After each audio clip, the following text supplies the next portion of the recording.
Kylian Mbappé. Reba ukuntu umuzamu Orlando Gira ahagaze aramubara neza. Orlando Gira afata uruhande, Kylian Mbappé atera mu rundi. Uyu ni igihanyanswa, uyu ni umubiteri mubi cyane, Kylian Mbappé.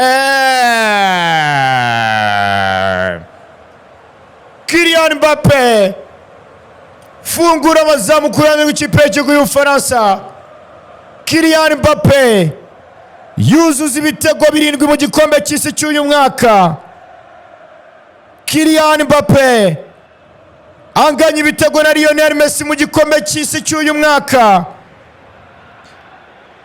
Kylian Mbappé akomeza gusatira Lionel Messi mu bitego byinshi cyane, mu bakinnyi batsinze ibitego byinshi mu mateka y'igikombe cy'isi. Kylian Mbappé terekamo bawa minota 70 y'umukino. France 1, ikipe y'igihugu ya Paraguay ubusa. Ubwo rero Kylian Mbappé akaba yuzuza ibitego 19 mu mateka y'igikombe cy'isi. Hanyuma akaba arushwe igitego kimwe na Lionel Messi ufite ibitego 20 mu mateka y'igikombe cy'isi, ariko muri iki gikombe cy'isi bakaba banganya. Kandi nkakubutsa ko witwa Kylian Mbappé byibuze abura nk'ibindi by'isi bibiri byiza.